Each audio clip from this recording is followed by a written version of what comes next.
Good morning. So I'm trying a little different approach in this video as I get into courage.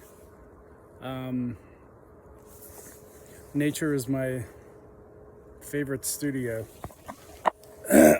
So if I can find a good place to prop up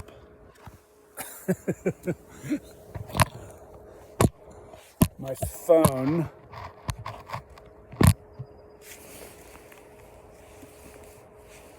maybe that's not the best place. So if you can walk with me a little bit.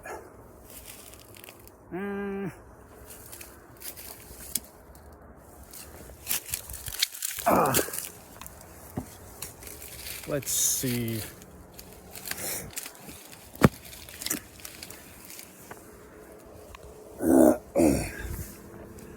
Yeah, maybe this is good.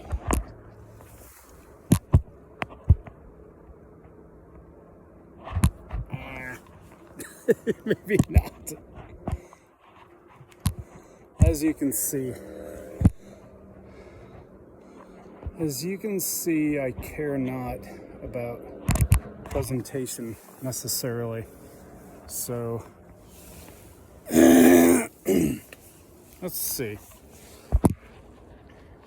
And you don't necessarily have to see my face either. So, this is pretty good. So,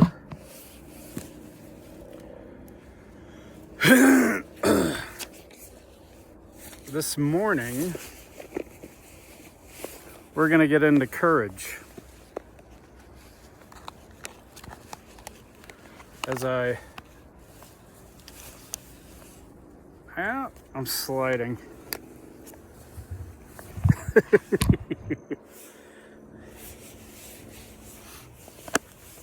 So,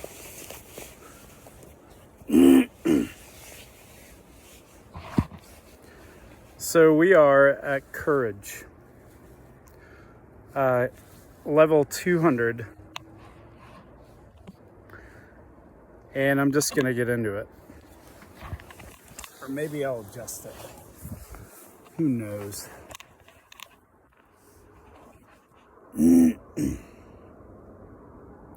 So, at the level of courage, make sure there's no one around. At the level of courage, spiritual energy profoundly alters the experience of self and others. Therefore, it is the level of the onset of empowerment. This is the zone of exploration, accomplishment, fortitude, and determination. At the lower levels, the world is seen as hopeless, sad, frightening, tempting, or frustrating. But at the level of courage, life is seen as exciting, challenging, and stimulating. Courage implies the willingness to try new things and to deal with the vicissitudes of life. At this level of empowerment, one is able to cope with and effectively handle the opportunities of life.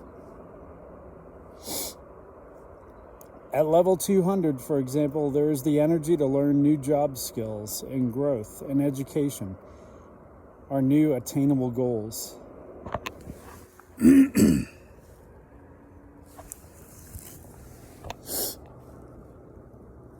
There is the capacity to face fears or character defects and grow despite them, and anxiety does not cripple endeavor as it does in the lower stages of evolution, as he refers to it.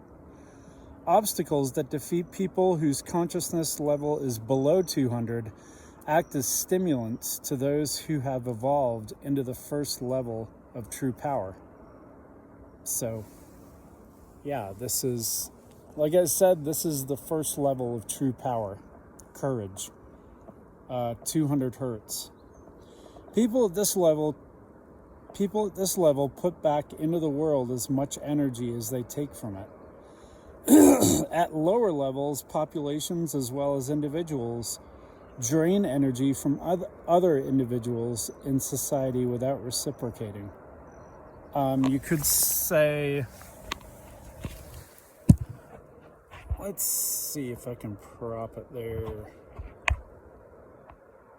Yeah, maybe I can.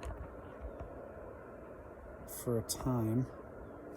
Yeah, that'll work. So as I said, I mentioned previously, you could call it service to self. You're either service to self or service to others, which is, yeah, that was like my first test. I was considering, just for the sake of my own consciousness expansion, I was wondering whether continuing to make these posts was detrimental to that, to my own development, because as I'm making these posts, I'm learning myself, and my goal is to grow in my enlightenment, in my consciousness, to continue expanding. But at the same time, this knowledge needs to get out there. So I apologize for my wishy-washiness. Yeah. Knowledge needs to get out there, especially knowledge like this, not just trashy movie reviews and food reviews and all the trash that's out there. This is real knowledge that needs to get out there. So yeah, you're either service to self below 200 hertz, or at courage you start being service to others. So at lower levels, populations as well as individuals drain energy from other individuals in society without reciprocating. Because accomplishment results in positive feedback, self-reward and self-esteem become progressively self-reinforcing. This is where productivity begins. Different views.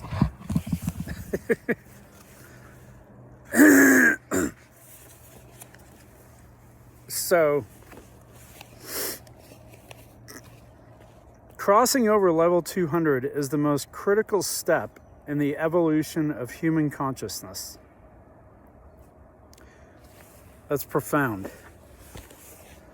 Crossing over level 200 is the most critical step in the evolution of human consciousness.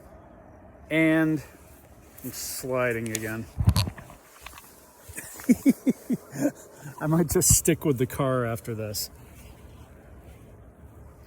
And its concordant quality of both inner and outer life. The development of this capacity to align with a recognized truth rather than personal gain clearly separates truth from falsehood, which is another book that David Hawkins wrote about truth versus falsehood. There we go. That's a little better. So, this decisive choice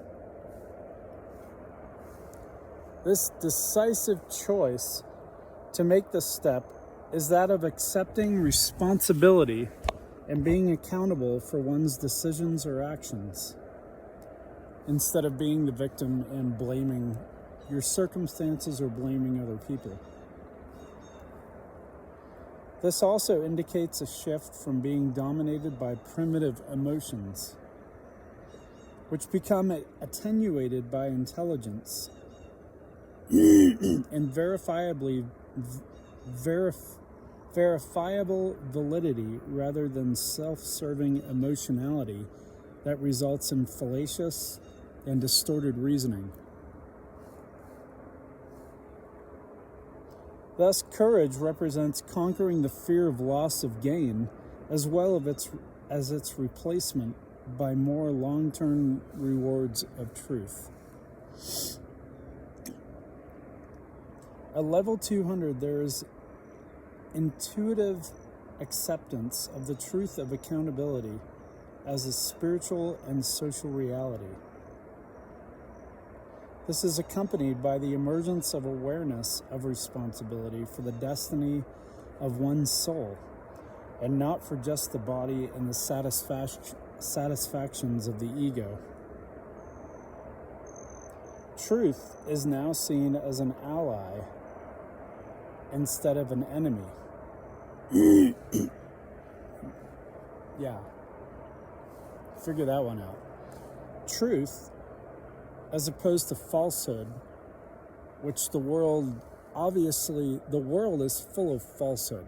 Everything you see nowadays is falsehood and deception. And it's all being exposed. Truth is now seen as an ally instead of an enemy. Alignment with truth rather than gain brings strength, self-respect, and true empowerment rather than ego inflation. The saying, "What gains a man to win the world but lose his soul?" I believe that's what Jesus said.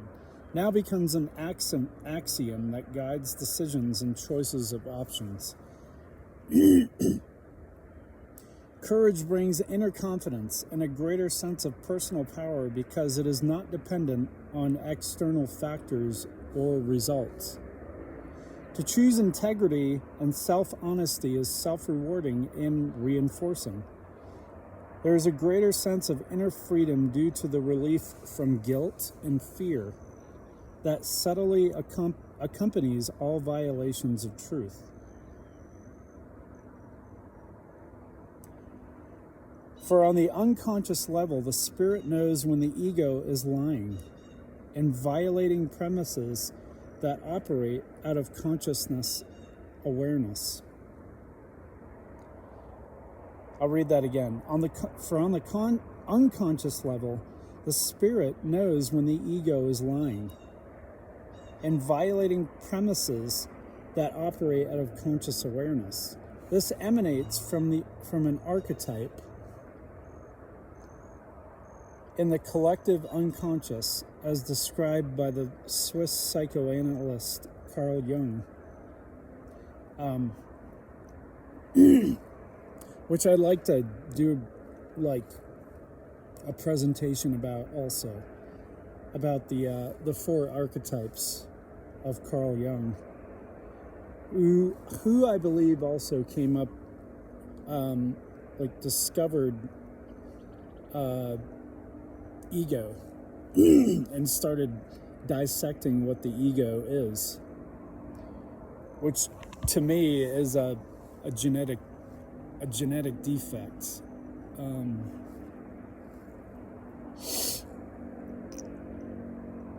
So the accumulation of unconscious spiritual debt, or karma, progressively pulls down the calibrated level of consciousness of those who violate truth. They then have to compensate by defensive pride, anger, guilt, shame, and the fear of ultimate divine judgment.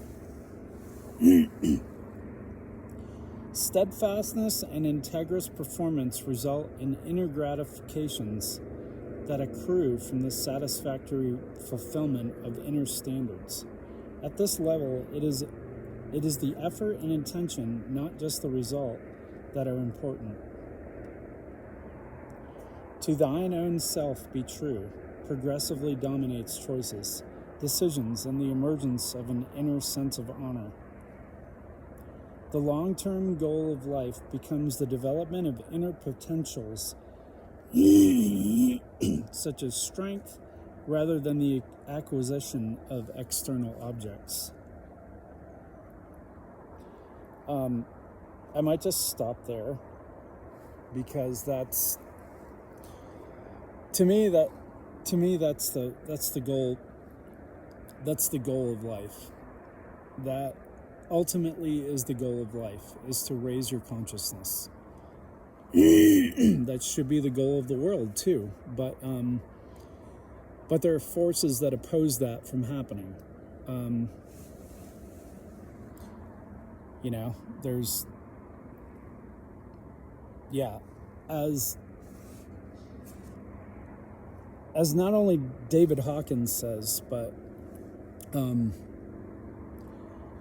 I have come to believe this, that your consciousness, your level of consciousness dictates your health, your physical body, your intelligence even, your morals, your ethics, everything. And that's why this is so important.